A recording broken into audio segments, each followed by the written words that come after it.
بسم اللہ الرحمن الرحیم والصلاة والسلام علی رسولہ الکریم بانواع الہدایہ۔ حمد ہے اے اللہ تیرے لیے جس نے ہمارے سینوں کو کھولا مختلف قسم کی ہدایات سے۔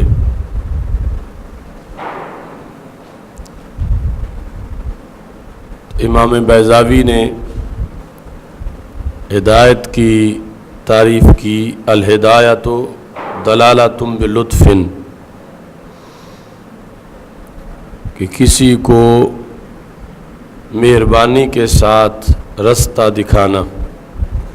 مہربانی کے ساتھ یعنی دو چیزیں ہیں کہ ایک ہے ارشاد یعنی رستہ دکھانا، اور دوسرا دکھاتے وقت مہربانی کے ساتھ نرمی کے ساتھ رستے کی طرف رہنمائی کرنا۔ تو اس واسطے لفظ ہدایت جو ہے وہ خیر میں استعمال ہوتا ہے، شر میں استعمال نہیں ہوتا۔ یعنی جب بھی لفظ ہدایت کا استعمال ہو تو یہ مطلب ہوتا ہے کہ جو ہدایت کرنے والا ہے وہ جن کو ہدایت کر رہا ہے ان سے اچھا سلوک کر رہا ہے، اور یہ ان پر احسان ہے اس کا۔ تو ہدایت کا نتیجہ ہمیشہ خیر ہوتا ہے۔ اب اس پر اعتراض ہوا کہ قرآن مجید میں ہے کہ اللہ تعالیٰ فرشتوں کو کہے گا جہنمیوں کے بارے میں فَاهْدُوهُمْ إِلَىٰ صِرَاطِ الْجَحِيمِ، تو انہیں جہنم کے راستے کی طرف ہدایت کرو، جہنم کے راستے کی طرف۔ تو اب یہاں تو اس ہدایت کا نتیجہ خیر نہیں ہے، کیونکہ جب ان کو جہنم کے راستے کی طرف ڈالا جائے گا تو جہنم میں پہنچیں گے اور عذاب کا انہیں معاذ اللہ سامنا کرنا پڑے گا۔ تو پھر یہاں تو ہدایت جو فرشتوں نے انہیں کرنی ہے اس ہدایت کا نتیجہ خیر نہیں بلکہ نتیجہ شر ہے، جبکہ آپ نے کہا کہ جہاں بھی ہدایت ہوتی ہے ہدایت میں مہربانی ہوتی ہے۔ اب اس ہدایت میں تو کوئی مہربانی نہیں ہے کہ یہ تو انہیں عذاب کا سامنا کرنا پڑے گا، اس ہدایت پر عمل کرنے کے لحاظ سے یہ رستہ جو انہیں دکھایا جائے گا اس پر چلیں گے تو شر تک پہنچیں گے۔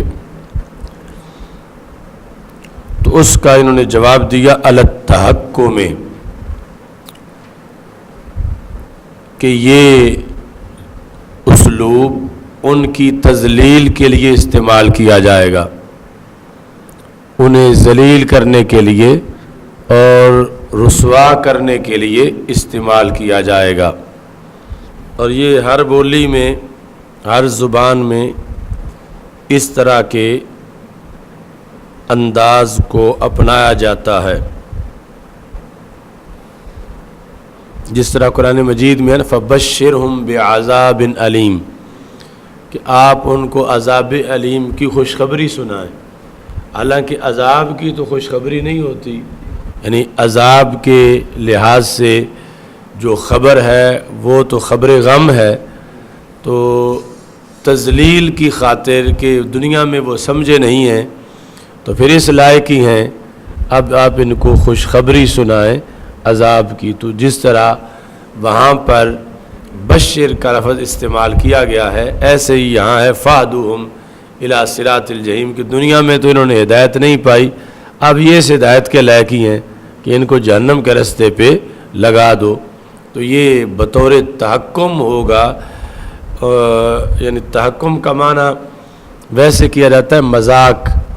تو یہاں چونکہ اللہ تعالیٰ کہہ رہا ہے تو مطلب ہوگا کہ اللہ تعالیٰ کی طرف سے ان کی تذلیل کے لیے یہ لفظ جو ہے وہ بولے جائیں گے۔ جیسے کوئی کسی کو پکڑ کے لے جائے تھانے میں اور وہاں جا کے کہ آپ تشریف رکھیں، یا جیل میں لے جائے تو وہاں وہ کہے کہ آپ جو ہے وہ تشریف رکھے تو یہ تحکم کے طور پر ہوگا۔ اللہ تعالیٰ کی ہدایت جو ہے اس کی اتنی انواع ہیں، لا یحصیھا عدد، کہ عدد ان کو گن نہیں سکتا، ان کا احاطہ نہیں کر سکتا۔ اللہ اتنی قسموں کی ہدایت کا مالک ہے اور اتنی قسموں کی ہدایت مخلوق کو دیتا ہے۔ تو یہ کہتے ہیں انواع تو معلوم نہیں ہیں، یعنی انواع کی تو گنتی نہیں ہو سکتی، لیکن اجناس میں حصر بیان کیا جا سکتا ہے، اجناس میں حصر۔ جس طرح یعنی حیوان جنس ہے تو ادھر جسم نامی ہے، تو اجناس کے اندر حصر ممکن ہے، انواع آگے بیان کرنا یہ ایک لمبا سلسلہ ہے۔ تو لاکنھا تنحصر، لیکن بند ہے ہدایت اجناس مترتبہ میں، ترتیب دی گئی اجناس کے اندر۔ تو سب سے پہلی جنس جو ہے ہدایت کی یہ تعریف ہے، افادۃ القوا، فیض دینا قوتوں کا، افادہ۔ جس طرح اس کا لغوی معنی ہوتا ہے لوٹ کے آنا بھی، جس طرح اذا فتم من عرفات، جب تم عرفات سے لوٹ کے آؤ، طواف افادہ کرو۔ تو دوسرا معنی ہے فیض دینا، فیض دینا۔ فیض جدید عربی میں سیلاب جو ہے ان کو سیلاب آنے تو کہتے ہیں فیضانات، یعنی ملک میں سیلاب آ گئے ہیں، تو فیض دینا۔ تو یہ حقیقت میں اللہ کی شان ہے اور مجازن بندوں کی طرف منسوب ہوتا ہے۔ یہ جو ہم لکھتے ہیں بفیض نظر فلاں شخصیت کے یہ مرکز دارالعلوم مسجد یا جلسہ ہو رہا ہے بفیض نظر، تو وہابیوں کے نزدیک یہ بھی ناجائز اور بلکہ شرک کے زمرے میں ہے کہ اللہ کے علاوہ کسی کی طرف فیض کی نسبت کرنا، فیض کی نسبت ان کے نزدیک، جبکہ ہمارے نزدیک جو ہے وہ اس پر درجنوں دلائل ہیں کہ حقیقت میں تو کائنات کے اندر ہر قوت جو ہے وہ اللہ تعالیٰ کی طرف سے ہے اور ہر کام، اور اس میں مجازن اللہ والے جو ہیں ان کی توجہات اور ان کی طرف سے دی ہوئی روشنی اس کو فیض سے تعبیر کیا جا سکتا ہے۔ ابھی میں نے اس وقت عراق پڑھنے جانا تھا تو میرے یہ اسلام آباد سے ڈاکومنٹس تیار ہو رہے تھے، تو میں ایک ٹیوٹے پہ بیٹھا تو اس پہ وہاں پر لگا ہوا تھا سٹیکر، تو چونکہ وہاں پر پیر ودائی ہے تو اس کے لحاظ سے سٹیکر لگا ہوا تھا کہ ودانا گھٹانا خدا کی شان ہے، لہٰذا پیر ودائی کہنا شرک ہے۔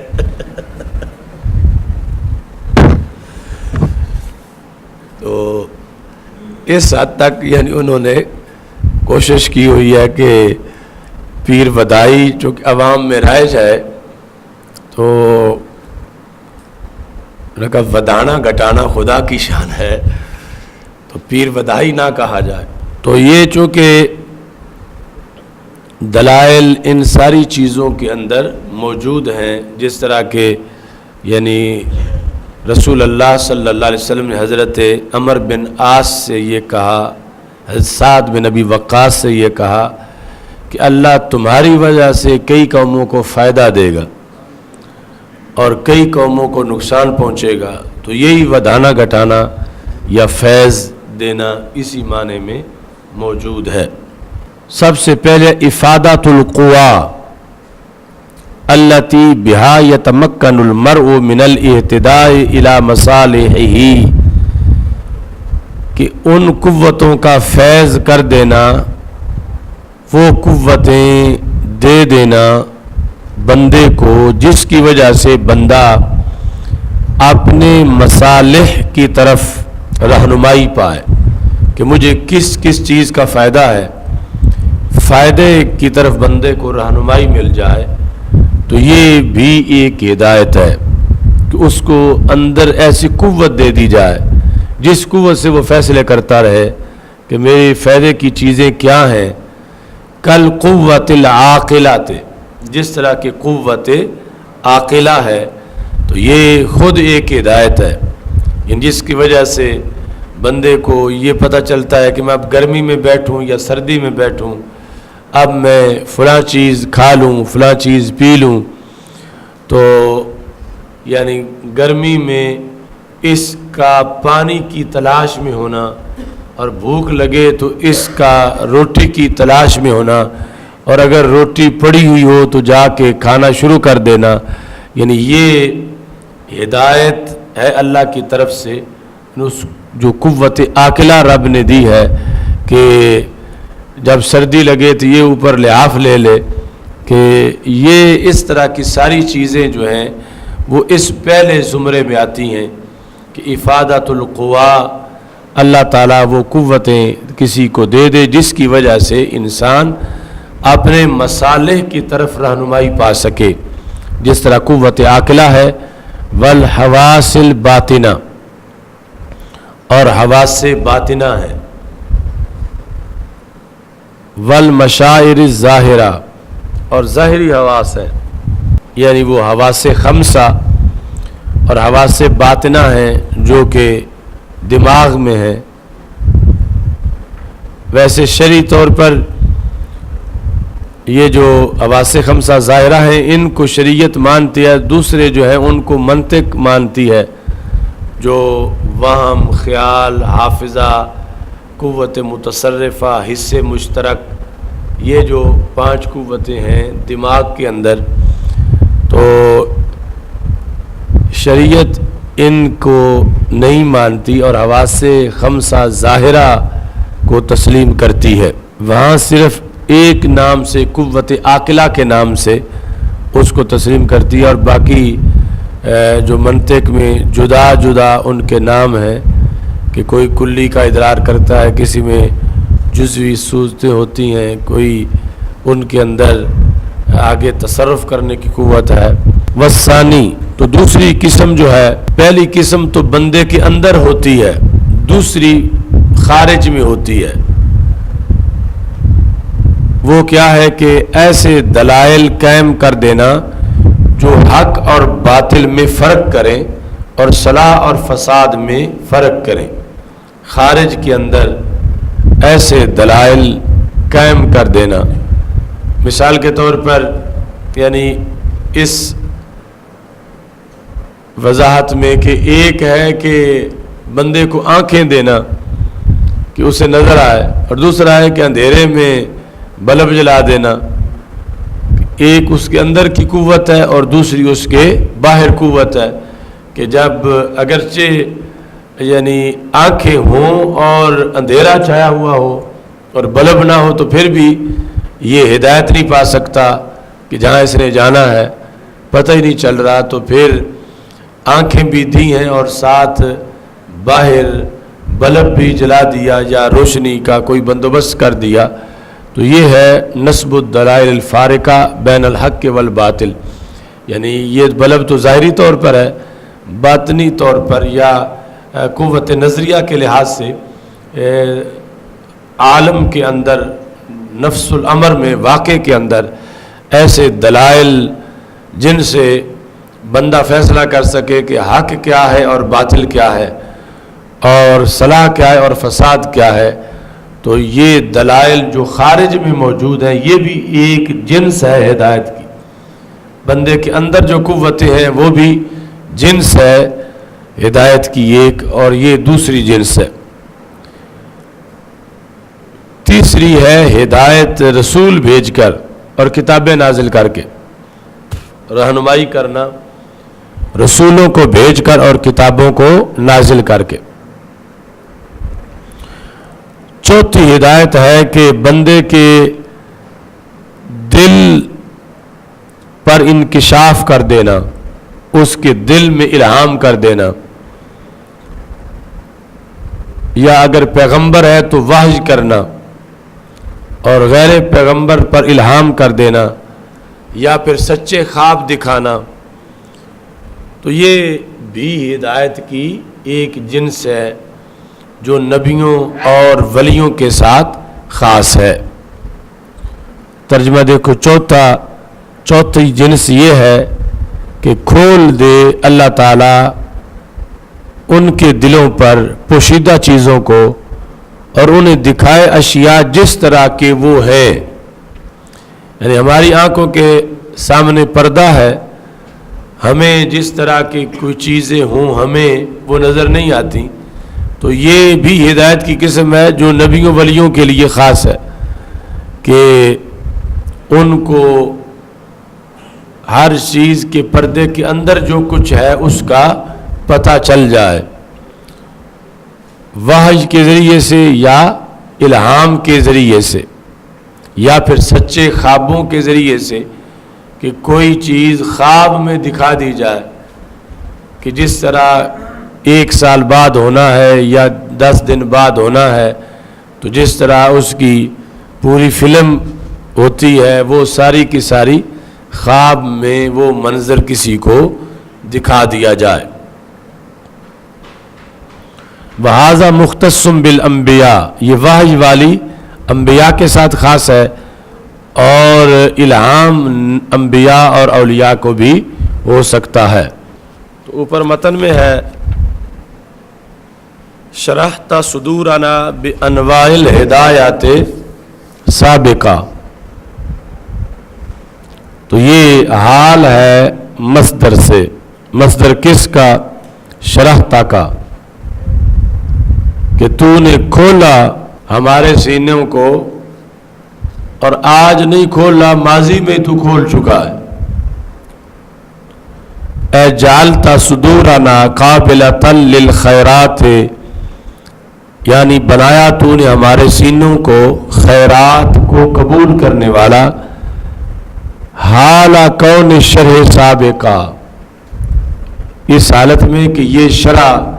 یعنی سینہ کھولنا یہ کب پایا گیا ہے؟ ماضی میں۔ اور صفۃ لذالک عطف حال پر، کہ سابقاً یا تو حال ہے مصدر سے، کس کا؟ مصدر شرحتا کا، اور یا حال نہیں ہے بلکہ یہ کیا ہے؟ یہ صفت ہے لذالک المصدر، اس مصدر کی، یعنی شرحن سابقہ، شرحن سابقہ یہ اس کی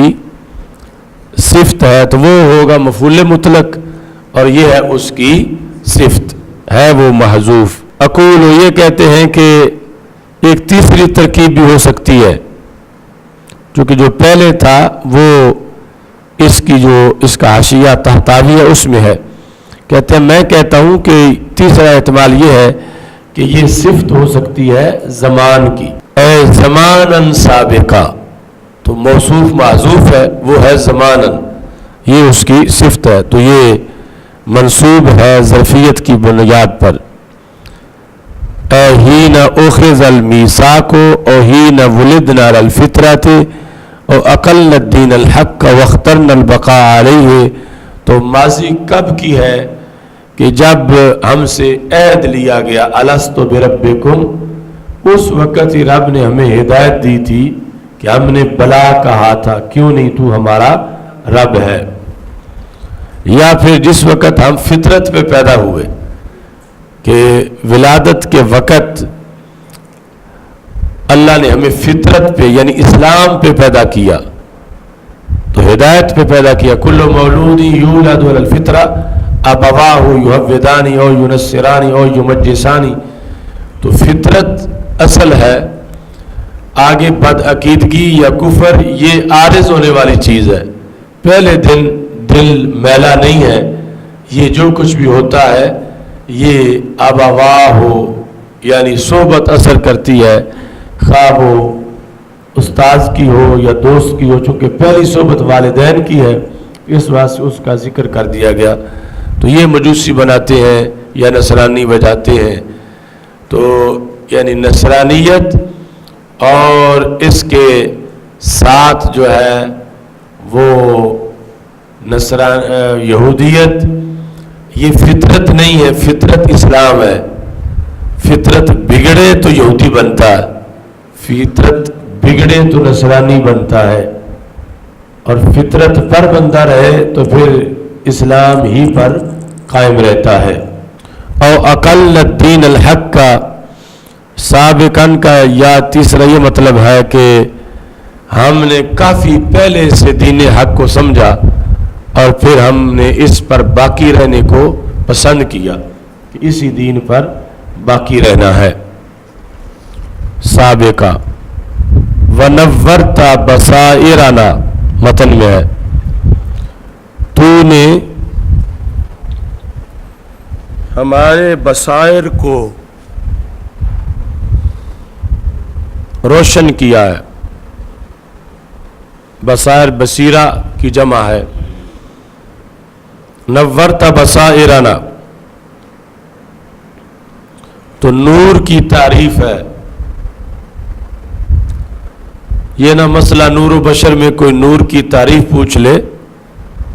تو تم آگے پیچھے دیکھنا شروع کر دو۔ تو لکھا النور کیفیت ظاہرۃ بنفسها مظہرۃ لغیرہا، کہ نور اس کیفیت کو کہتے ہیں جو خود ظاہر ہو، اوروں کو ظاہر کر دے، یعنی جو ظاہر بھی ہے مظہر بھی ہے، اپنے لحاظ سے ظاہر ہے، اوروں کے لحاظ سے مظہر ہے، یعنی روشنی خود ظاہر ہے اور چیزیں جو اندھیرے میں چھپی ہوئی ہیں روشنی آ کے ان کو ظاہر کر دیتی ہے۔ تو یہ ہے نور کی، لائٹ کی تعریف۔ تو یہ جو ائمہ نے تعریفیں کی ہوئی ہیں یہ بندے کی سہولت ہے کہ اپنے طور پر ایک بھی تعریف کرنی پڑ جائے تو کتنا وقت لگے اس کے بارے میں معلومات حاصل کر کے پھر کوئی تعریف کرے، ہو سکتا ہے پھر بھی وہ جامع نہ ہو یا معنی نہ ہو، ناقص ہو۔ تو یہ ائمہ کی ہوئی تعریفیں یاد رکھنی چاہیے۔ تو نور جو ہے کیفیت ظاہرۃ بنفسها مظہرۃ لغیرہا۔ باقی ایک لفظ ہوتا ہے ضیاء، اردو میں ضیاء، تو جو ضیاء ہے یہ نور کے مقابلے میں قوی روشنی کو کہا جاتا ہے۔ ضیاء قوی روشنی کو کہا جاتا ہے اصل لغت کے لحاظ سے۔ آگے استعمال کبھی ایک دوسرے کی جگہ بھی ہوتے رہتے ہیں۔ تو وَلِذَالِكَ أُضِيفَ إِلَى الشَّمْسِ فِي قَوْلِهِ تَعَالَى هُوَ الَّذِي جَعَلَ الشَّمْسَ ضِيَاءً وَالْقَمَرَ نُورًا۔ تو سورج اور چاند میں سے سورج کی روشنی قوی ہے اور چاند کی اتنی قوی نہیں ہے۔ تو قرآن مجید میں کہا گیا وہ اللہ وہ ہے جس نے سورج کو ضیاء بنایا اور چاند کو نور بنایا۔ سورج کو ضیاء اور چاند کو نور بنایا۔ تو جو قوی روشنی ہے اس کو ضیاء کہا اور جو کمزور روشنی ہے اس کو نور کہا۔ تو یہ ضاد عربی میں ہے، اردو میں ضاد ہے، اور کچھ لوگ قرآن اردو میں پڑھتے ہیں جو غیر المغضوب علیہم کہے، تو عربی زبان میں ضاد کا حرف ہی نہیں ہے۔ عربی زبان کا دوسرا نام یہ ہے لغت الناطقین بالضاد، ان لوگوں کی لغت جن کی بولی میں ضاد ہے، یعنی یہ خصوصیت ہے عربی زبان کی اردو سے فارسی سے لغت الناطقین بالضاد، کہ جن کے حروف تہجی میں ضاد بھی ہے اور اردو میں ہم اس کو ضاد کہیں گے۔ اور اگر یہ ضاد نہ ہو، لغت الناطقین بالضاد ہو، تو پھر تو اردو والے بھی انہیں کہنا چاہیے عربی بولی والے ہیں، چونکہ ذات تو ہماری بولی میں بھی ہے۔ یعنی ہم اپنے لحاظ سے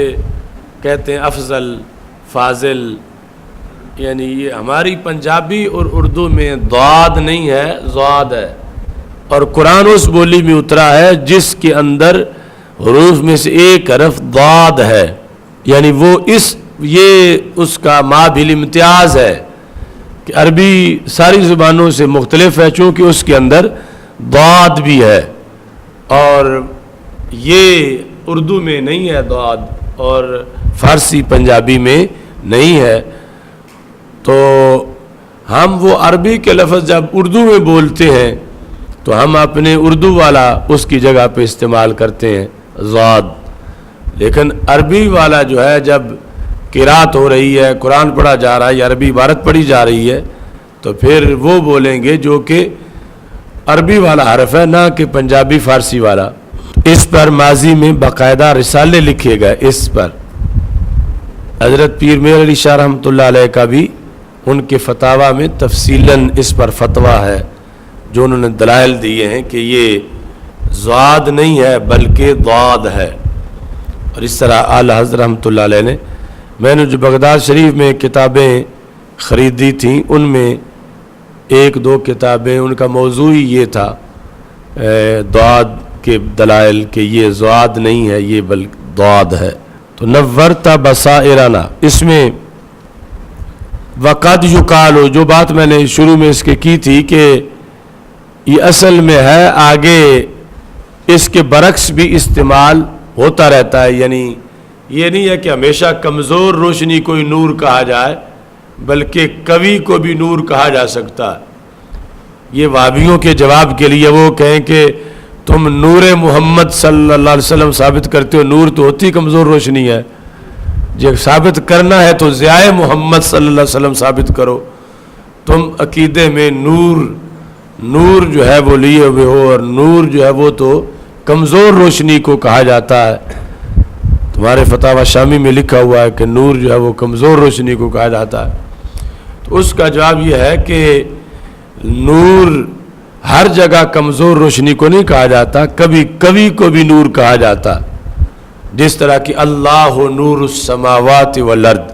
تو اب اللہ جو زمین و آسمان کا نور ہے وہ کوئی کمزور روشنی نہیں بلکہ قوی روشنی ہے۔ تو اس بنیاد پر جب نور محمد صلی اللہ علیہ وسلم لفظ نور بولا جاتا ہے تو یہ کمزور روشنی والا نہیں، یہ قوی روشنی والا نور ہے جس کا اطلاق کیا جاتا ہے۔ وقد یقال، اور کبھی یہ کہا جاتا ہے کہ مناسب ہے کہ نور اقوا ہو علی الاطلاق، کہ لفظ نور جو ہے یہ بھی قوی روشنی پر بولا جائے مطلقاً، جس طرح کہ اللہ نور السماوات والارض۔ تو کہتے ہیں یہ اس وقت ہے، یہ دلیل اس وقت بنے گی جب یہ دلیل اس وقت بنے گی کہ جب آیت میں نور کا معنی منور نہ ہو، نور کا معنی منور نہ ہو تو پھر یہ دلیل بنے گی، اور اگر آیت میں نور کا معنی منور ہو پھر تو بات ہی دوسری ہے، پھر تو اللہ کی صفت تو بنے گا منور ہونا، نور دینے والا۔ تو چونکہ اللہ مبتدا ہے، نور السماوات والارض یہ خبر ہے، اور نور جو ہے یہ اگر لیا جائے بس بمعنی مصدر تو پھر محض وصف کا حمل ذات پہ درست نہیں ہوتا، تو اس بنیاد پر اس کو مبنی للفاعل بنانا پڑے گا، نور بمعنی منور، کہ اللہ منور السماوات والارض، کہ اللہ روشن کرنے والا ہے آسمانوں کو اور زمینوں کو۔ منور ایک ہوتا منور، تو یہ منور ہے آسمانوں کا اور زمینوں کا۔ اور اہل تفسیر نے اس کو اس پر محمول کیا ہے، اہل تفسیر نے کہ نور بمعنی منور لیا ہے،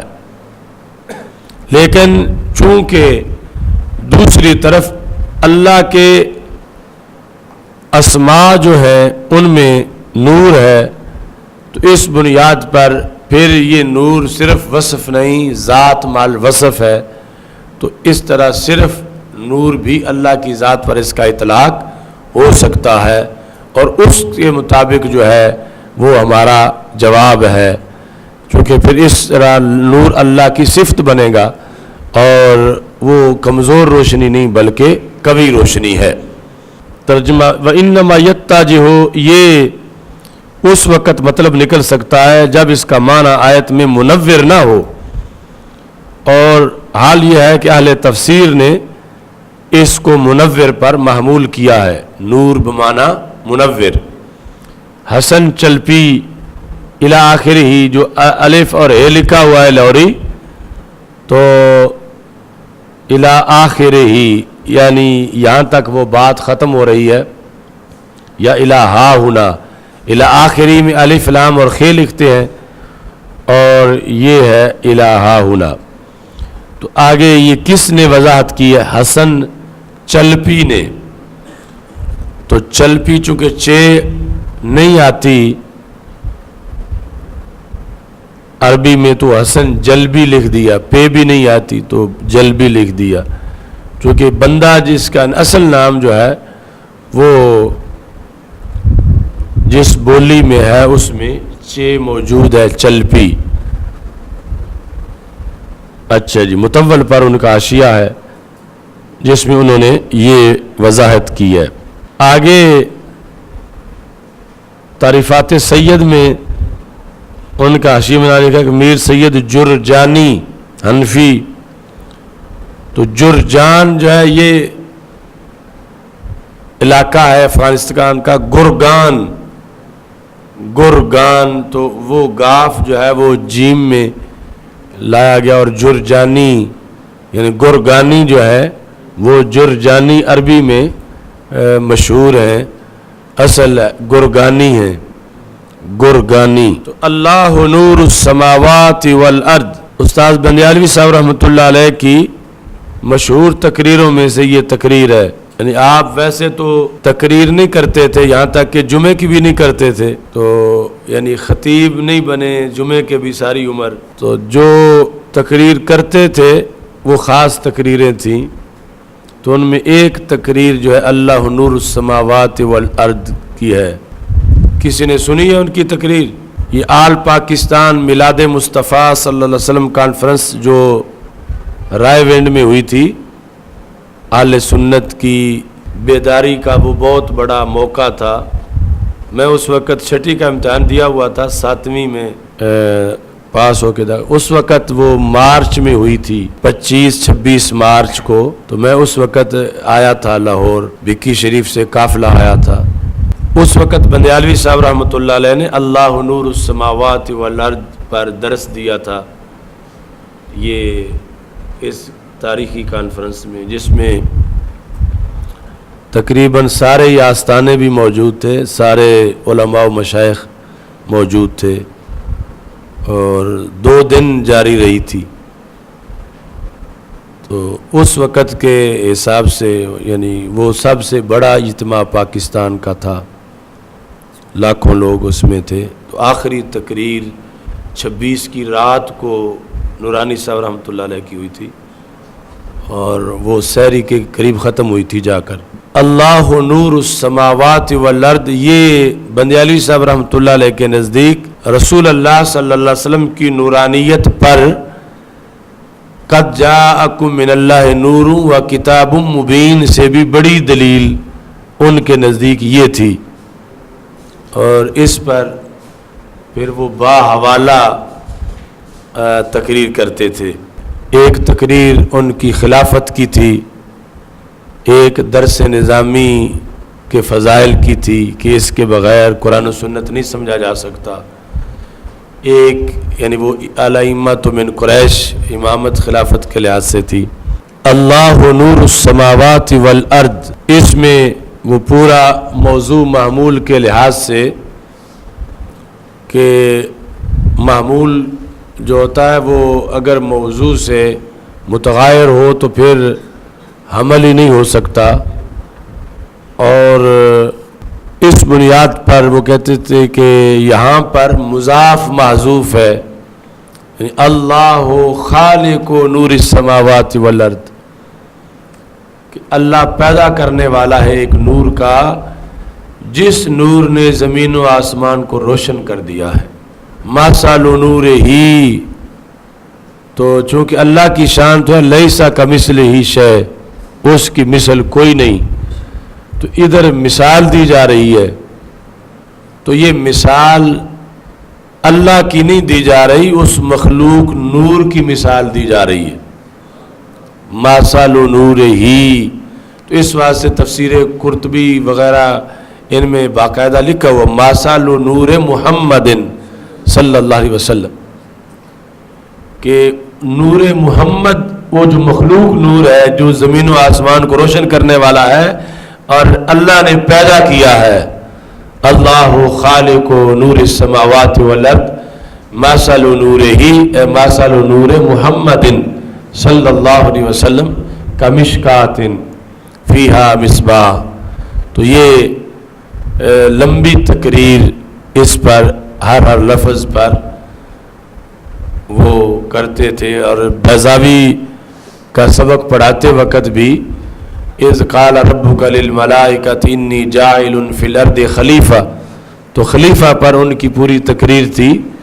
اور وہ بھی نورانیت کے مسئلے پر خلیفہ میں وہ اور یہ اللہ نور السماوات والارض ملا کر یہ 1.5-2 گھنٹے کی 3 گھنٹے کی تقریر کرتے تھے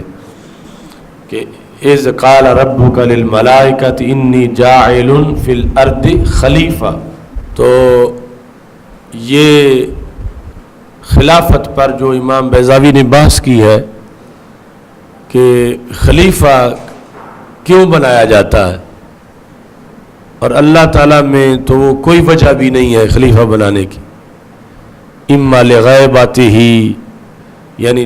یا تو خلیفہ وہ بناتا ہے جس نے دورے پہ چلے جانا ہو،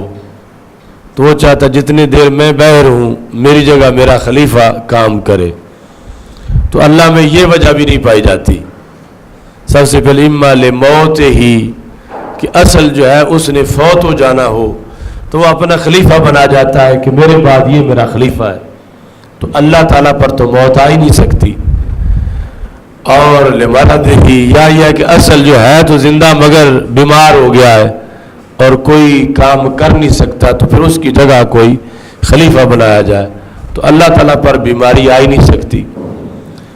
نہ موت، نہ مرض، نہ غیبت کہ وہ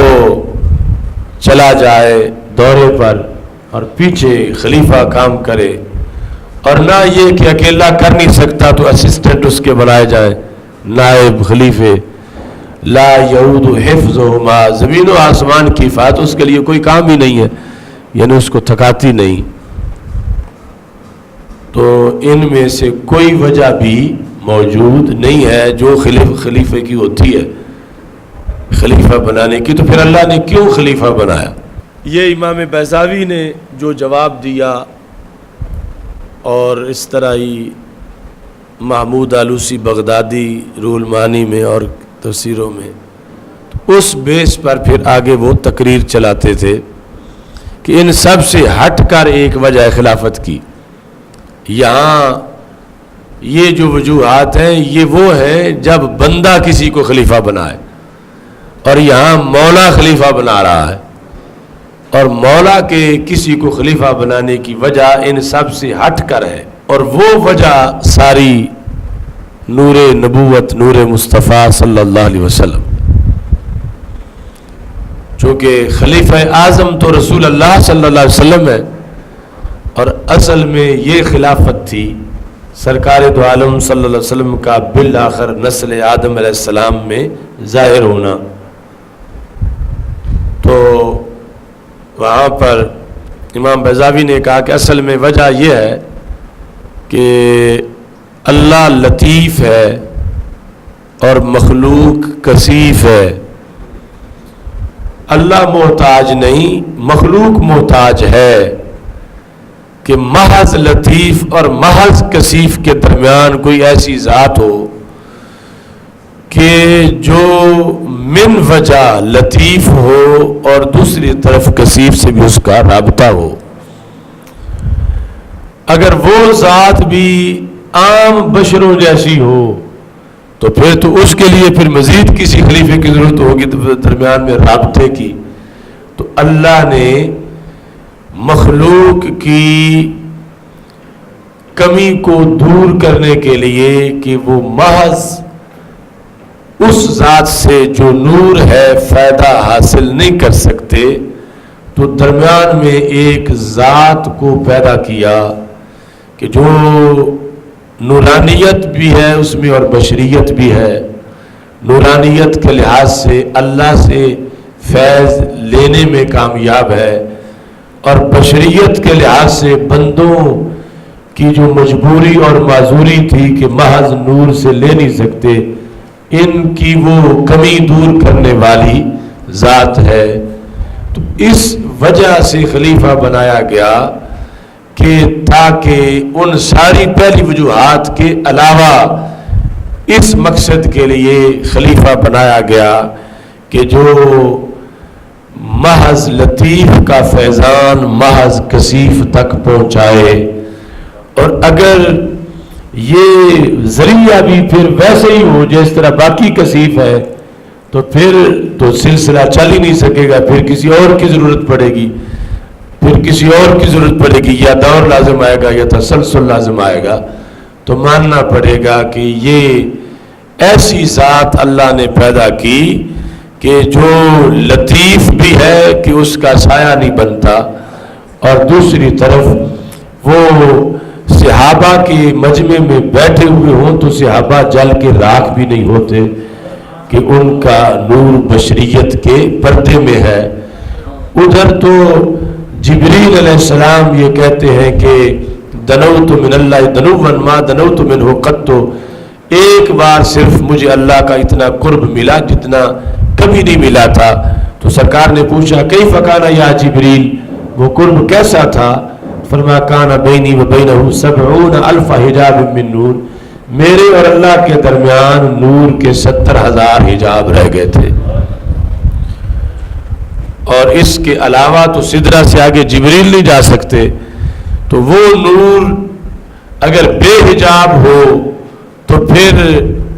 کیسے سوال کر سکے کوئی، کیسے سمجھ سکے کوئی، یا پڑھ کے واپس پھر کیسے جائے؟ تو اس واسطے لم یظہر تمام حسن ہی صلی اللہ علیہ وسلم،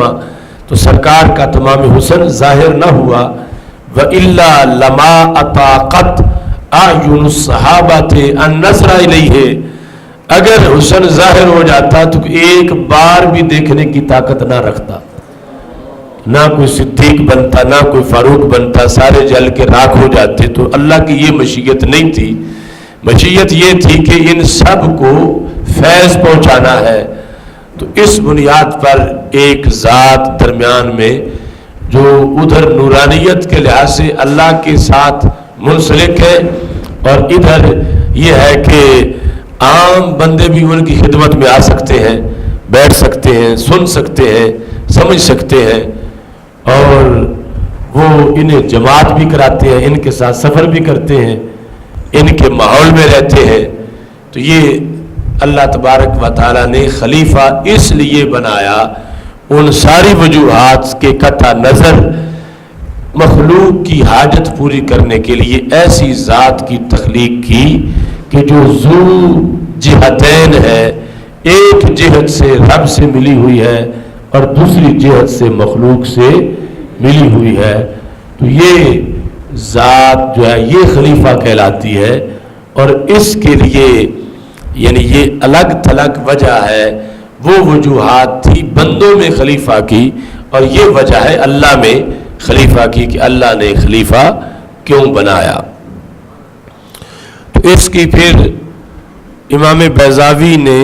مثال دی غضروف کے ساتھ، یعنی وہ سمجھانے کے لیے ظاہر ہے کہ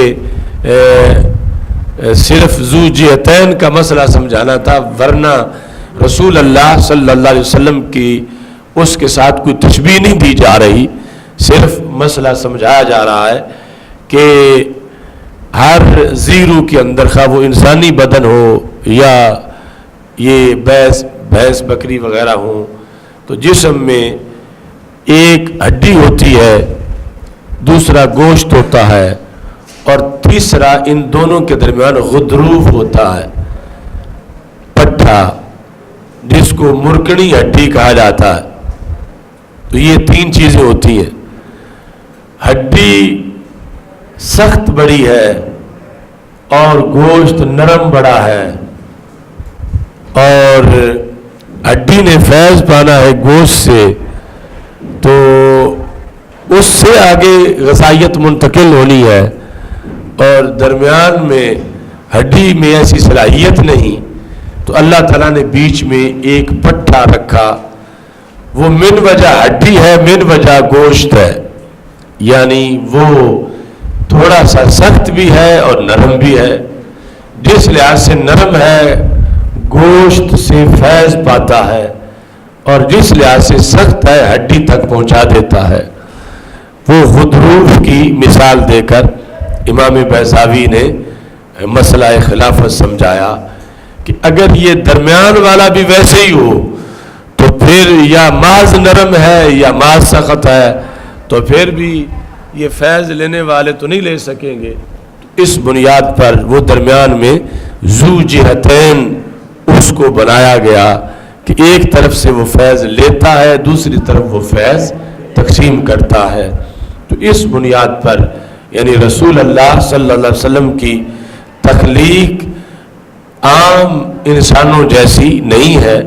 عام جیسی ہو تو پھر ایک نئے واسطے کی ضرورت پڑے، نئے رابطے کی اور خلیفے کی ضرورت پڑے۔ تو یہ ہے رسول اللہ صلی اللہ علیہ وسلم کی نورانیت کہ جس کو خلیفہ میں بیان کیا گیا، یعنی قرآن مجید کا لفظ خلیفہ، اس کا معنی پورے تب ہوتا ہے جب سرکار کو نور مانا جائے، ورنہ وہ وجہ ماننی پڑیں گی جو کہ اللہ کی شان کے لائق ہی نہیں ہے، اور اس میں اللہ کی ذات میں نقص لازم آئے گا، موت کا، معاذ اللہ مرض کا، غائب ہو جانے کا، تھک جانے کا، کہ ان مقصدوں کے لیے خلیفہ بنایا، تو جب کہ یہ تو کوئی بھی اس میں موجود نہیں۔ اس سے ہٹ کر جو وجہ ہے وہ بنتی تب ہے کہ جب نورانیت مصطفیٰ علیہ السلام کو تسلیم کیا جائے، اور اس نورانیت کی بنیاد پر پھر آگے اس کے یعنی مختلف مثالیں ہیں، کئی قسمیں ہیں اس کو سمجھانے کے لیے، اور کس طرح وہ فیض جو ہے وہ ملتا ہے۔ اس میں قطع نظر نبوت کے ایک چیز ہے جو آپ آگ پہ گرم کرنا چاہتے ہیں، یہ صرف مثال ہے فیض لینے دینے کے لحاظ سے۔ اب آگ کی گرمی پہنچانی ہے آپ نے سبزی تک، آگ کی گرمی تو سبزی ہے، یعنی ادھر جو ہے یہ پانی ہے اس میں، ادھر وہ آگ ہے۔ اگر ڈائریکٹ ان کو ملا دیا جائے تو یہ سبزی جل کے راکھ ہو جائے گی۔ تو درمیان میں ایک واسطے کی ضرورت ہے کہ جو فیض لے بھی سکے، فیض دے بھی سکے، یعنی ادھر سے وہ لینے میں اگرچہ خود جو ہے وہ اتنا سیاہ بھی ہو جائے، وہ برتن جو ہے پتیلا یا ہانڈی، کہ ادھر سے فیض لے کر آگے سبزی میں وہ فیض کو منتقل کرنے کا کام کر رہا ہے وہ برتن، کہ جب ڈائریکٹ ایسا ہوتا تو آگ کے قوت میں تو کوئی جو اس کے اندر تیزی ہے اس میں کوئی کمی نہیں، لیکن آگے ہے سبزی یا گوشت بھی ہو تو وہ ڈائریکٹ تو پھر خراب ہی ہو جائے گا۔ تو یہ درمیان میں ایک واسطہ ہے کہ جو ادھر سے لیتا ہے اور ادھر آگے منتقل کرتا ہے، اور جس میں منتقل کرتا ہے اس میں یہ حوصلہ ہے کہ اس سے لے لے، اور وہاں کوئلوں سے ڈائریکٹ لیتا تو اس سبزی کا حلیہ ہی بگڑ جاتا۔ تو یہ صرف اس میں تشبیہ ہے کہ فیض لینے اور دینے کے درمیان میں ایک رابطہ ہے، ورنہ نبوت جو ہے وہ وراء الورا ہے۔ تو خواہ غضروف کی مثال ہو یا دوسری مثال ہو، تو یہ صرف فیض دینے لینے کے لحاظ سے ہے۔ تو اس بنیاد پر بندیالوی صاحب رحمۃ اللہ علیہ یعنی نورانیت کی یہ تقریر یہ کر کے، اور اس میں میں نے مختصر کی، پھر اس کی تشریحات ہیں، پھر آگے اس کے ساتھ اللہ نور السماوات والارض وہ ملاتے تھے، اور مثل نورہ کمشکات فیہا مصباح.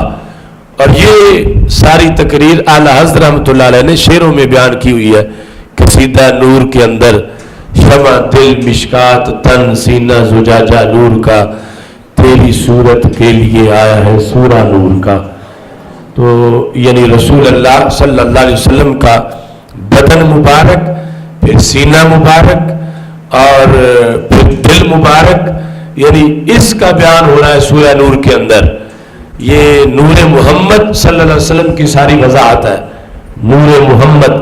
اس واسطے قرطبی اور دیگر نے لکھا ماسل نور محمد، یعنی ماسل نور ہی کے اندر ماسل نور محمد صلی اللہ علیہ وسلم. تو نور محمد کی مثال دینے کے لیے اللہ تعالیٰ نے پھر یوں سمجھو جیسے مشکات ہوتا ہے. اللہ تو لیسا کمثلہ شیء ہے، تو یہ سرکار کی مثال سمجھائی جا رہی ہے. کمشکات، مشکات کہتے ہیں محراب کو. یہ دروازوں کے اندر، دیواروں کے اندر جو بنی ہوئی ہوتا ہے پرانے زمانے میں، جس کو ہم آڑا کہتے ہیں، اور یہ ادھر خوشاب والی سائڈ میں جاڑا کہتے ہیں، سرائکی والے پرلے. تو محراب کا تو پتہ ہی ہے نا، یعنی ایسا ہے کہ یہ نہ ہو کہ بالکل سوراخ ہو، روشن دان بنا ہوا ہو، نہیں، پیچھے اینٹ لگی ہوئی ہو، اندر کی طرف وہ محراب سی بنی ہوئی ہو. تو جو دیواروں میں بنائی جاتی تھی چراغ رکھنے کے لیے پرانے زمانے میں، اور اس کا فائدہ یہ ہوتا ہے کہ اگر اس کے بغیر چراغ رکھا جائے تو روشنی بکھر جاتی ہے، اور محراب میں رکھا جائے تو پھر روشنی جو ہے محفوظ ہو جاتی ہے اور اندر کی طرف ساری آتی ہے. تو کمشکات فیہا مصباح، تو رسول اللہ صلی اللہ علیہ وسلم کا پیکر، اس کے اندر مصباح کیا ہے؟ قلب محمد صلی اللہ علیہ وسلم، نبی اکرم صلی اللہ علیہ وسلم کا دل مبارک. اب چراغ اگر مشکات میں نہ ہو تو روشنی بکھر جاتی ہے، اور یہاں روشنی پہنچانی کہاں ہے؟ نور السماوات والارض، ساری زمینیں بھی روشن کرنی ہے، سارے آسمان بھی روشن کرنے. اللہ خالق نور السماوات والارض. تو اس بنیاد پر پھر ہر اہتمام اعلیٰ کرنا پڑے گا. تو چراغ محراب میں ہے، اور پھر اوپر شیشہ نہ ہو تو پھر بھی دیے کی روشنی نہیں ہوتی. اب عام دیا جو ہے اس کی روشنی اور ہے، اور لالٹین میں چونکہ اوپر شیشہ ہوتا تو پھر روشنی بڑھ جاتی ہے، اور شیشہ گھٹیا سا ہو تو روشنی تھوڑی ہوتی ہے، شیشہ اعلیٰ ہو تو روشنی بڑی تیز ہو جاتی ہے. تو اللہ تعالیٰ نے ساری چیزیں بیان کی. اللہ نور السماوات والارض مثل نورہ کمشکات فیہا مصباح المصباح فی زجاجہ، یعنی مصباح ہے قلب محمد صلی اللہ علیہ وسلم، اور سینہ ہے شیشہ. دل کے اوپر جو سینہ ہے یہ ہے شیشہ، اور شیشہ نقلی نہیں ہے، اصل الاصول ہے. الزجاجہ کأنہا کوکب، یعنی شیشہ یوں چمکتا ہے جیسے ستارہ ہے، یعنی اتنی تیز روشنی ہے. اب کتنے لاکھوں کلومیٹر دور ہے ستارہ، اور پھر بھی اس کی روشنی پہنچتی ہے. اور پھر ہر ستارہ نہیں، کوکب دری ستارہ، یہ سب ستاروں سے زیادہ روشنی والا ہے، وہ اوپر ہے شیشہ. اور سب کچھ ٹھیک ہو، چراغ بھی اچھا ہو، مشکات میں بھی ہو، اوپر شیشہ بھی ہو، اور شیشہ بھی بہت اصلی شیشہ ہو، لیکن چراغ میں تیل کوئی اگر نارمل سا ہو تو پھر بھی روشنی پوری نہیں ہوتی. تو اللہ تعالیٰ فرماتا ہے تیل بھی ہم نے وہ ڈالا کہ جس تیل کی کوئی مثال نہیں ہے. یوقادو، یہ روشن کیا گیا ہے، روشن کیا جاتا ہے کس تیل سے؟ نہ مٹی کا ہے نہ سرسوں کا ہے، من شجرۃ مبارکہ، یہ تیل مبارک درخت کا ہے، زیتون، زیتون والا، یعنی عام تیلوں میں زیتون کی بڑی فوقیت ہے، تو اگرچہ ان سب لفظوں سے ورا ذات مراد ہے، لیکن جو دنیا میں استعمال میں چیزیں تھیں ان کا ذکر کیا کہ یہ تیل جو اس مصباح کے اندر ہے وہ تیل مٹی کا نہیں، وہ تیل سرسوں کا نہیں، وہ تیل مبارک درخت کا ہے۔ وہ کون سا درخت؟ زیتون کا۔ اب یہ جو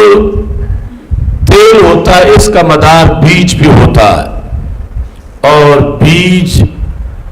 جو زیادہ گرم علاقے ہیں وہاں بھی اچھا نہیں ہوتا، اور جو زیادہ سرد علاقے ہیں وہاں بھی اچھا نہیں ہوتا۔ صحت مند بیج اس علاقے میں ہوتا ہے جو نہ مشرقی ہو نہ مغربی ہو، تو اس علاقے کا زیتون جو ہے اس کی توانائی بہت زیادہ ہوتی ہے۔ تو اللہ تعالیٰ فرماتا ہے لا شرقیہ ولا غربیہ، کہ نہ یہ مشرقی ہے نہ یہ مغربی ہے، یعنی اس زیتون کا بیج کمال درجے کا ہے، نہ مشرقی ہے کہ بیج جو ہے وہ گرمی کی وجہ سے متاثر ہو جائے، اور نہ مغربی ہے کہ ٹھنڈ کی وجہ سے، زیادہ ٹھنڈ کی وجہ سے متاثر ہو جائے۔ یہ بیج مشرق وسطی کا ہے،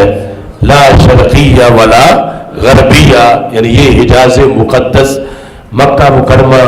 مدینہ منورہ، اس کی طرف اشارہ کیا گیا۔ پھر اب یہ ساری چیزیں بیان کر کے فرمایا یہ مثالیں جو دی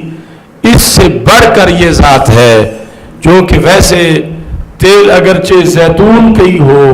اور ہو بھی مشرق وسطی کا، لیکن محتاج ہے کہ دیا سلائی آئے گی تو جلے گا، ویسے نہیں روشنی دے گا، ویسے چپ ہی رکھے گا، دیا سلائی آئے گی تو جل پڑے گا، اور دیا سلائی سے پھر روشنی دینا شروع ہو جائے گا۔ تو کہا ہم جس تیل کی بات کر رہے ہیں، یکاد زیتھا یضیء ولو لم تمسسہ نار، اگر 40 سال پر واہی نہ بھی آتی یہ خود ہی جل جاتا۔ یعنی یہ اتنا عظیم تیل ہے اس چراغ کا، یکاد زیتھا، اس کا تیل، یضیء، یہ شجرہ مبارکہ وہ ہے کہ اس کا تیل روشنی دینا شروع کر دیتا۔ ضوء یعنی اس بنیاد پر کہ اگر وہاں نور میں کوئی یہ طویل بھی کر لے کہ نور کمزور روشنی دیتا ہے، تو یہاں کا یہ وہ نور ہے جو کہنے کو نور ہے، بانٹتا ضوء ہے، تو جو بانٹنے پہ تیز روشنی بانٹتا ہے اپنی اس کی پھر کمزور کیسے ہو سکتی ہے؟ یکاد زیتھا یضیء ولو لم تمسسہ نار، اگر آگ اسے نہ چھوتی تو یہ خود بھی روشن ہو جاتا۔ یعنی رسول اللہ صلی اللہ علیہ وسلم کے اندر جو نور نبوت تھا، اگر 40 سال پر فرشتہ جبریل نہ بھی آتا تو اللہ فرماتا انہوں نے شروع کر دینی تھی تبلیغ، انہوں نے اعلان حق شروع کر دینا تھا۔ یعنی یہ چراغ مزید صبر نہیں کر سکتا تھا، اس چراغ نے روشن ہو جانا تھا، لوگوں کے لحاظ سے خود تو روشن تھا ہی، یعنی ظاہر لنفس ہی، آگے مظہر لغیر ہی کے لحاظ سے یکاد قریب تھا، یہ قریب تھا کہ اس کا یہ تیل خود ہی روشنی دینا شروع کر دیتا۔ اس طرح یعنی بنجالی صاحب رحمۃ اللہ علیہ جو رسول اللہ صلی اللہ علیہ وسلم کی نبوت بوقت ولادت بھی تھی، اس کی تشریح اس آیت سے کرتے تھے کہ کمی تو تھی ساری معاشرے میں، نور تو پہلے دن سے ہی تیار تھا، یعنی تیل تھا ہی ایسا، اور پھر فرمایا اب 40 سال میں قریب تھا، یکاد زیتھا یضیء ولو لم تمسسہ نار، نار چونکہ مؤنث ہے، اگر اس کو آگ نہ بھی چھوتی تو اس شجرہ مبارکہ کا جو تیل ہے وہ کیا کرتا؟ ضوء دینا، تیز روشنی دینا شروع کر دیتا۔ تو ادھر سے پھر وحی بھی آ گئی، یعنی اندر تخلیق ہی ساری قرآن کے مطابق تھی۔ کان خلقہ القرآن، جو عائشہ صدیقہ رضی اللہ تعالیٰ عنہ کہتی ہیں کہ سرکار کی تخلیق کے وقت ہی قرآن کی تعلیمات تجسیم کی شکل میں تھیں، اترنا اس نے بعد میں تھا، لیکن اس کا جو تقاضا تھا وہ تو جبلت میں موجود تھا۔ خلق کہتے ہی اس کو ہے جو طبیعت میں بوقت ولادت ہو۔ تو یہ سب کچھ جو قرآن کے احکام بعد میں آنے تھے، لوگوں نے سننا تھا، لوگوں نے عمل کرنا تھا، بڑی مشکل ہونی تھی، کسی نے بڑی 1-2 پر، کسی نے 10 آیات پر۔ کان خلقہ القرآن کا مطلب ہے پورے کا پورا قرآن جو ہے اس کا تقاضا عمل کا اللہ نے سرکار کی جبلت میں ہی رکھ دیا تھا۔ تو بوقت ولادت یہ نبوت ساری جسمانی شکل میں تھی، اور آگے اعلان نبوت باقی تھا، اور وہ پھر ادھر سے وحی آ گئی دیا سلائی کے لیے، وہ آگ روشنی لے کر کہ یہ تیل اب روشنی دینا شروع کر دے لوگوں کے لحاظ سے۔ اگرچہ کچھ لوگوں کو تو اس وقت بھی روشنی نظر آتی تھی کہ جنہوں نے اعلان نبوت سے پہلے کلمہ پڑھنے کا اعلان کر دیا، تو یہ اندر بھی روشنی ہے، اوپر بھی روشنی ہے، تو جب ڈبل ہو تو پھر کیا ہوتا ہے؟ اللہ کہتا ہے نور علی نور۔ تو یہ تو نور علی نور ہوتا ہے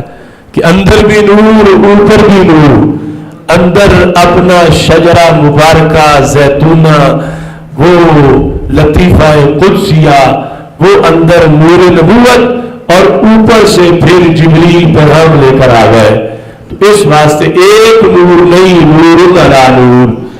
2 نور، یعنی ایک تو وہ پہلا جو مثال چل کے آ رہی ہے، مصباح اور چراغ اور تیل اور خالص اور یہ ساری چیزیں، اور دوسرا پھر اللہ تعالیٰ کی طرف سے یہ جبریل علیہ السلام کو بھیج دینا وحی دے کر، قرآنی وحی۔ تو ایک اندر قرآن، ایک اوپر سے آیا ہوا، تو نور علی نور، یہ وجہ ہے۔ اب نور علی نور، یہ ساری چیزیں جو ہے وہ نور محمد علیہ السلام پر تو منطبق ہو سکتی ہے، خالق کی یہ شان نہیں کہ اس کے لیے یہ چیزیں بیان کی جائیں۔ تو اس بنیاد پر وہ ساری یعنی تیری صورت کے لیے آیا ہے سورہ نور کا، شمع دل مشکات تن، سینہ زجاجہ نور کا، شمع دل مشکات تن، سینہ زجاجہ نور کا،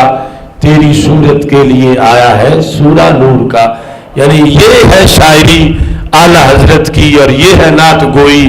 اب عام بندے کو کیا خبر شمع دل مشکات تن سینہ زجاجہ نور کا؟ تو نعت بھی قرآن سے،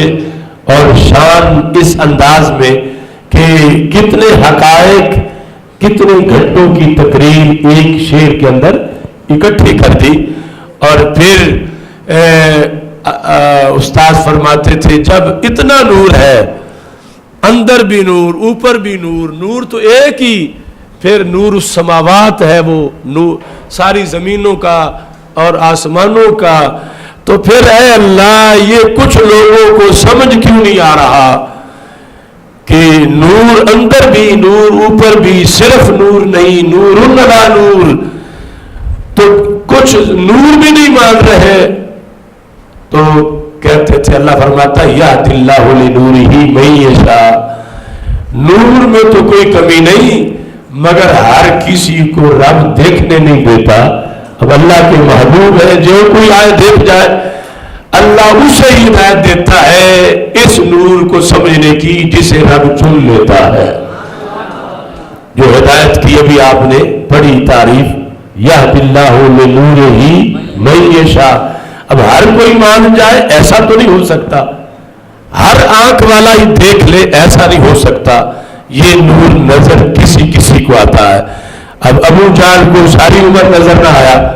اور وہ اپنے جیسا ہی سمجھتا رہا، اور حضرت صدیق اکبر رضی اللہ تعالیٰ عنہ کو نظر آ گیا تو یہدی اللہ لنورہ من یشاء، ہر کوئی سینہ زوری سے نہیں مان سکتا، ہر کوئی کہے کہ میں نے بھی مان جانا ہے، میں بھی اس نور کو مان جاؤں، ہر کوئی اس نور تک نہیں پہنچ سکتا، نور پر پھر حجاب ہے، ہر کوئی نور کی سمجھ نہیں پا سکتا، وہی پاتا ہے جس کی قسمت بڑی ہوتی ہے، اور جس کو اللہ تعالیٰ چاہتا ہے اللہ اسے اس نور تک رسائی عطا فرماتا ہے۔ اس کی وجہ سے اس واسطے یعنی ہم کتنے لوگ کہتے ہیں کہ فلاں بڑا عالم بھی ہے، فاضل بھی ہے، یعنی یہ دیوبند والے جن کا یعنی علم کے لحاظ سے لوگ کہتے تھے کہ فلاں بندہ تو دیوبند پاس ہے، یعنی جیسے بہت بڑی ڈگری ہوتی ہے، لیکن دیوبند پاس ہو کے عقیدے میں فیل ہو جانا تو یہ کوئی بعید نہیں، کیونکہ یہدی اللہ لنورہ من یشاء، کہ اللہ تعالیٰ جسے چاہتا ہے، ہو سکتا ہے کوئی راما گاما ہو اور اس نے درابات بھی نہ پڑھا ہو اور نہ 10-12 سال انہوں میں دین پڑھے ہو، اسے اپنے ڈیرے پہ ہی نور نظر آ جائے، اور دوسری طرف کوئی زندگی بھر پڑھتا پڑھاتا رہا ہو لیکن قبر میں جانے تک اسے یہ نور نظر نہ آئے، اور بشر کی رٹ لگاتا رہے اور اپنے جیسا ہی معاذ اللہ کہتا رہے، تو اللہ تعالیٰ کا فیصلہ یہدی اللہ لنورہ من یشاء، اپنے نور یعنی اپنے مخلوق نور جس کو سماوات اور ارض کے لیے پیدا کیا، اللہ اسے ماننے کی توفیق کسی کسی کو دیتا ہے، ہر کسی کو یہ ہدایت نہیں ملتی۔ تو یہ یہاں سے بات شروع ہو گئی، اللہ نور السماوات والارض، تو نور بھی، اور پھر یہ جو درمیان میں لفظ آ گیا اس نور کی تعیین کے لیے کہ یہ نور وہ کمزور روشنی والا نور نہیں ہے، چونکہ یہ نور آگے یکاد زیتها یضیء ولو لم تمسسہ نار ہے، نور دیتا ضیاء ہے، دیتا ضوء ہے، تو جو آگے دینے میں کبھی روشنی دیتا ہے تو اپنی کتنی کبھی ہوگی، اس بنیاد پر یہاں نور کا معنی کمزور روشنی نہ کیا جائے۔ آگے آ کے نورتا بصائرنا، کہ تو نے روشن کیا ہمارے بصائر کو، تو بصائر بصیرت کی جمع ہے، وَهِيَ قُوَّةٌ لِلْقَلْبِ الْمُنَوَّرِ بِنُورِ الْقُدُسِ۔ بصیرت کس کو کہتے ہیں؟ کہتے ہیں بصیرت یہ ہے، ہِيَ قُوَّةٌ، یہ قوت ہے، لِلْقَلْبِ الْمُنَوَّرِ، چونکہ منور تو پہلے اللہ کی ذات ہے، اور پھر اس نے جو منور بنایا وہ آگے منور رسول اللہ صلی اللہ علیہ وسلم کی ذات ہے، تو للقلب المنور، وہ دل جس کو منور کر دیا گیا، کس کے ساتھ؟ نور قدس کے ساتھ۔ تو یہ جس طرح آنکھ ظاہری چیزیں دیکھتی ہے، یہ دل کی آنکھ ہوتی ہے جو باطنی چیزیں دیکھ لیتی ہے، یہ تعریف کر رہے ہیں بصیرت کی۔ یرا بہا، دل اس کے ساتھ دیکھتا ہے، حقائق الاشیاء، اشیاء کے حقائق کو، کیسے دیکھتا ہے؟ بے مثابۃ البصر للنفس، جس طرح کے ادھر وہ بصر نفس کے لیے ہے، آنکھ نفس کے لیے ہے، کما فی تعریفات السید، جس طرح کہ یہ بات تعریفات سید میں موجود ہے، یعنی میر سید شریف جرجانی نقشبندی حنفی انہوں نے جس طرح یہ وضاحت کی ہے۔